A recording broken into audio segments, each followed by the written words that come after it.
চীনের উহান প্রদেশ, যে জায়গাকে বলা হয় করোনা ভাইরাসের আঁতুড়ঘর, আজ থেকে ঠিক ৫ বছর আগে পুরো বিশ্ব দেখেছে করোনা ভাইরাসের থাবা। বিশ্বজুড়ে মৃতের সংখ্যা দ্রুতই বাড়তে থাকায় বিশ্ব স্বাস্থ্য সংস্থার পক্ষ থেকে করোনা ভাইরাসের প্রাদুর্ভাবকে বৈশ্বিক মহামারী হিসেবে ঘোষণা করা হয়েছিল। এক বীভৎস কাল কাটিয়েছে সমগ্র বিশ্ব।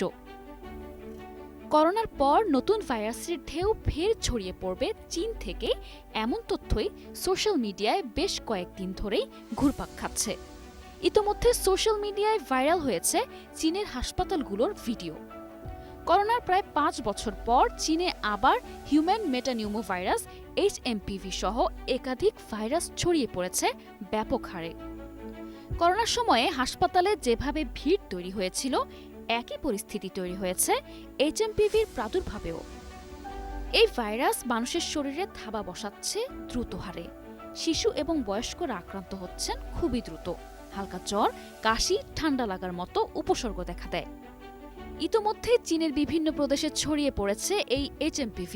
জানা যাচ্ছে এই ভাইরাসে কেউ আক্রান্ত হলে সাধারণ সর্দি কাশির মতোই উপসর্গ দেখা যায়। নাক দিয়ে লাগাতার পানি পড়া, গলায় ব্যথা হয়। অর্থাৎ আপাত দৃষ্টিতে এটি ফ্লুয়ের মতোই।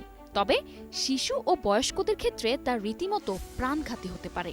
যাদের শরীরে রোগ প্রতিরোধ ক্ষমতা কম, তারাও গুরুতর অসুস্থ হতে পারেন।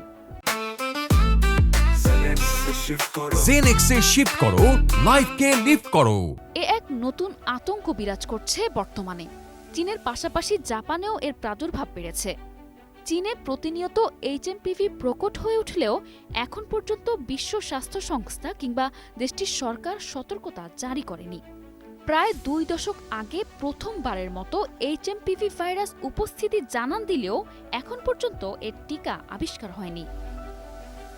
চিকিৎসকেরা বলছেন, করোনা মোকাবেলায় যেসব সতর্কতা নেওয়া হয়েছিল, একই পদক্ষেপে এই ভাইরাসও প্রতিরোধ করা সম্ভব। চীনের তথ্য গোপন করার প্রবণতা নিয়ে এর আগেও প্রশ্ন উঠেছে বিশ্বজুড়ে। এবারও কি কিছু লুকোতে মরিয়া শি জিনপিংয়ের দেশ? নিশা আলম, নিউজ ডেস্ক, ২১ টেলিভিশন।